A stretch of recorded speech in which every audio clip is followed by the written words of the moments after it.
So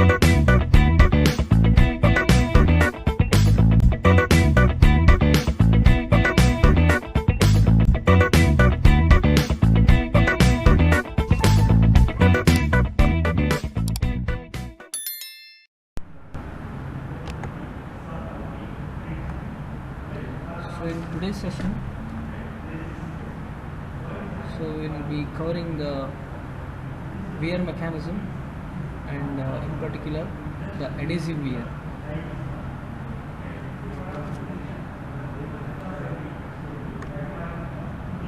What is wear? So wear is nothing but the removal of material from one or both of the solid surfaces which are in relative motion, and the relative motion can be sliding, rolling or impact. So removal of the material from the solid surfaces is termed as the wear according to us. So as per the ASTM, wear is defined as a damage to the solid surface generally involving a progressive loss of material due to relative motion between that surface and a contacting substance or substances. So sometimes the surface damage due to the material displacement with the no net change in the volume or weight of the material is also called as wear. And generally it occurs, it happens because of the natural consequence and generally through surface interactions at the asperities. And similar to the friction, wear is a system response, and it is not a property of the material. It depends upon many conditions, environment, materials.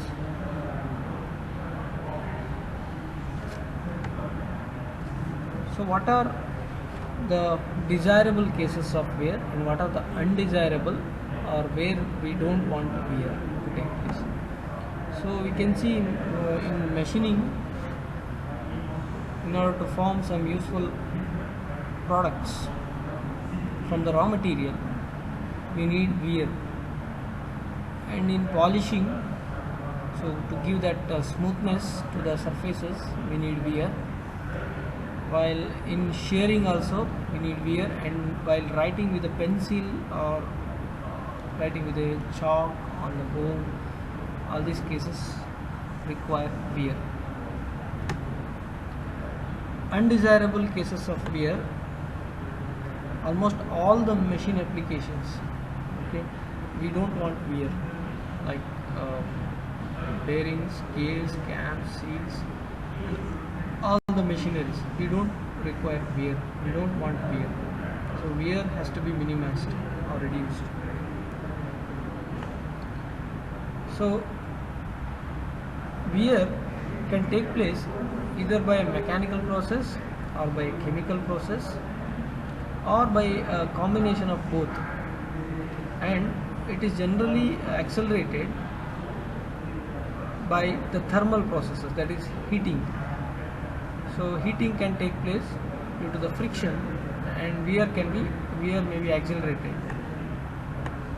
So wear is actually classified into many types, like adhesive wear, abrasive wear, corrosive wear, erosive wear, fatigue wear and fretting wear. So one by one we will look at these types of wear. What is adhesive wear?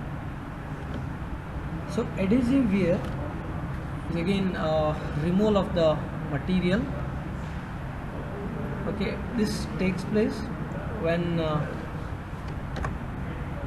two nominally flat solid surfaces undergo a sliding contact, or they are in relative motion in the sliding condition. So wherever the asperities are in contact, there the bonding takes place between the asperities due to the strong adhesion and these contacts get sheared during the sliding motion, and which results in the detaching or detachment of a fragment from one of the surface, maybe the softer surface, and its attachment to the other surface, and formation of these loose wear particles. That is, it will tear that fragment, and it will result in the formation of the wear particles. So before this, there are several mechanisms for the formation of the wear particles.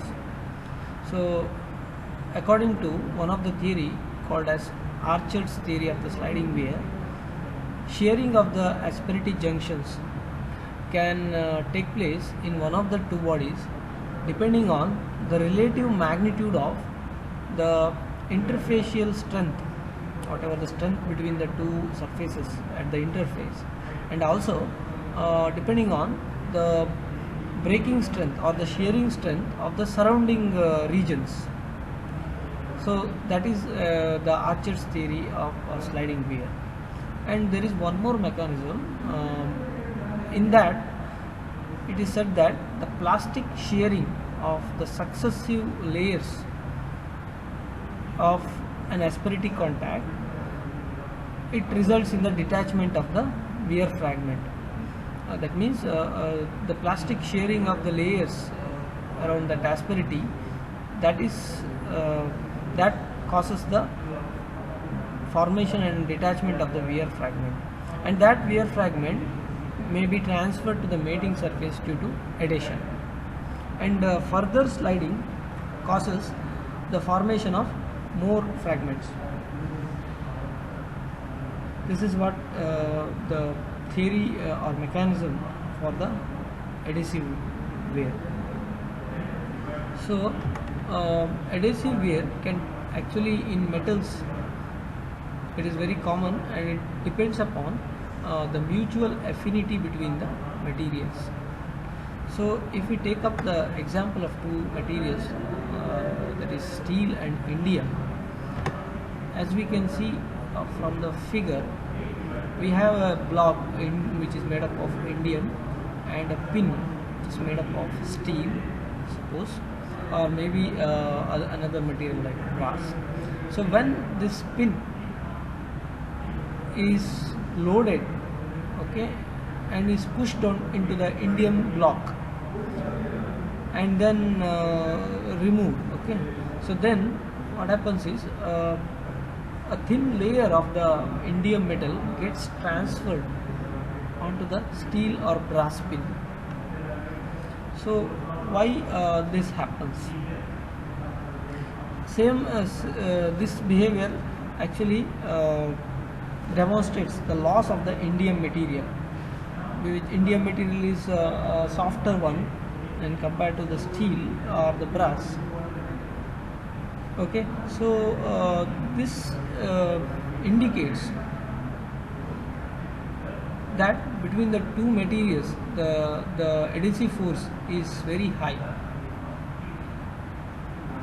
Okay, so similarly, if we apply a force, tangential force, in addition to this normal load, then severe wear of this indium material occurs. And if we apply thin of the lubricant, then we can reduce the amount of adhesive wear, because once the lubricant or any film is applied on the surfaces, the shear strength of that lubricant will be smaller than the shear strength of the indium metal.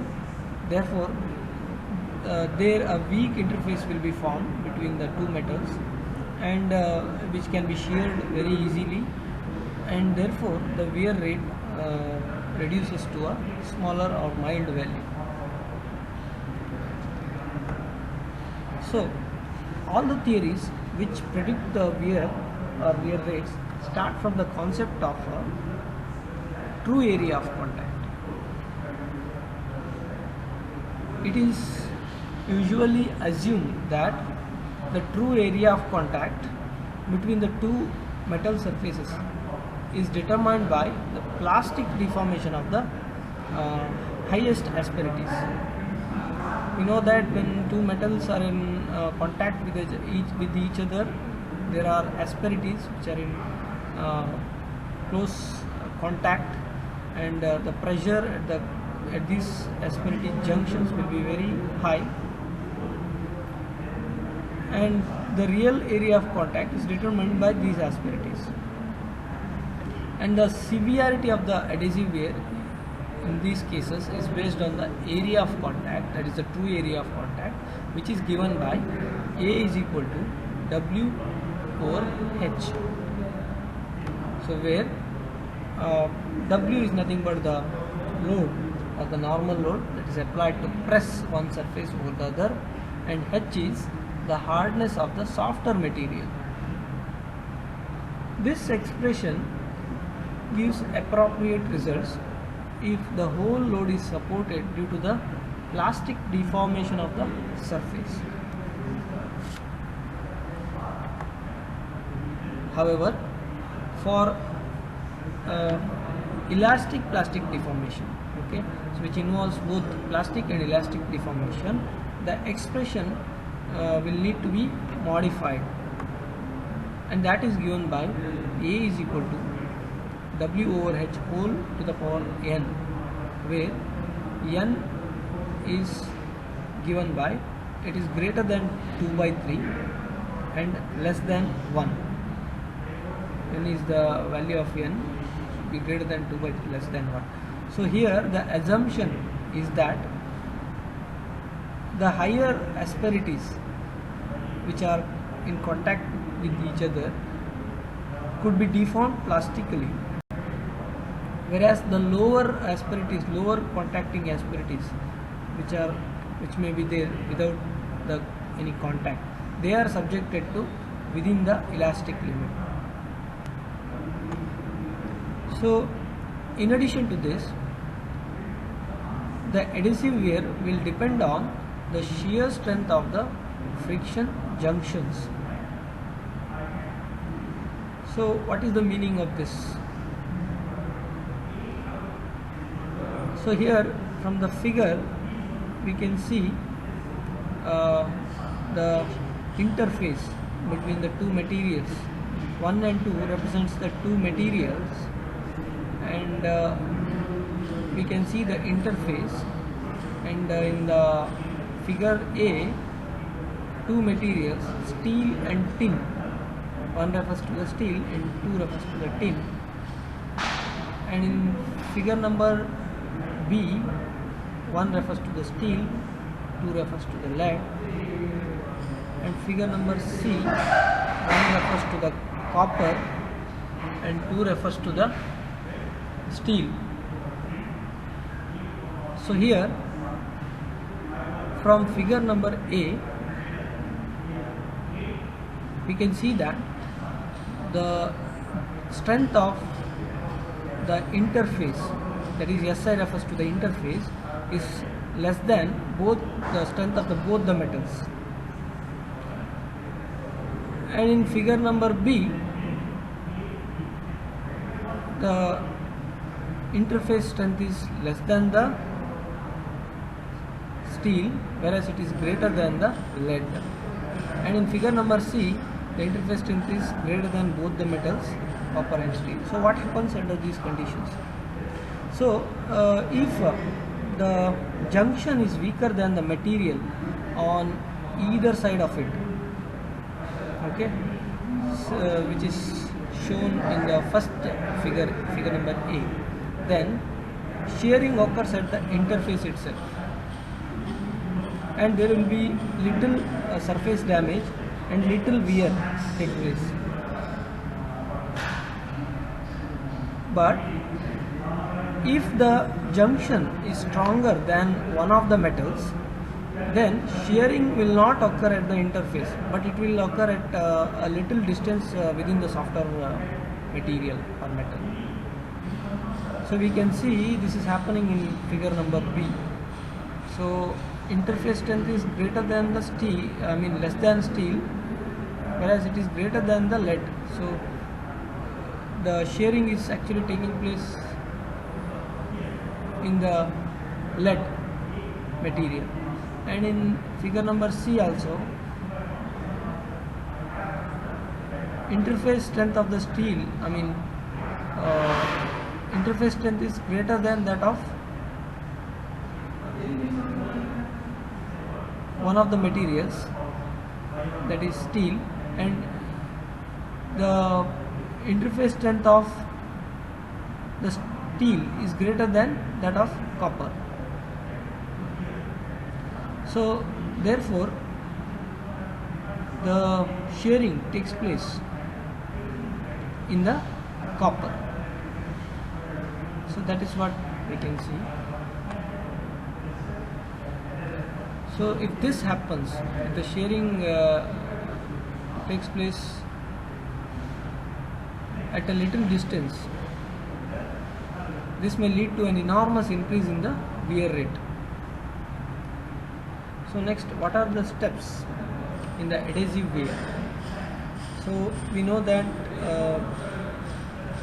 on a macroscopic scale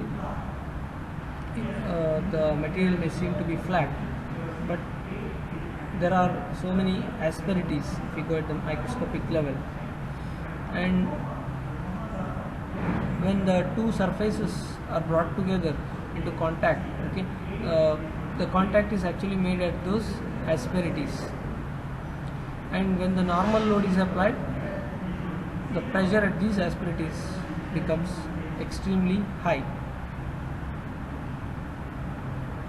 So if any lubricant layer or any film is there, then it will reduce the amount of adhesion. But in the absence of any surface films or any contaminants, the surfaces would adhere to each other, and if we apply a tangential motion, then there will be the junctions formed at the interface between the two materials at the asperity contacts, and continued sliding causes these junctions to be sheared, and new junctions to be formed. So this happens continuously.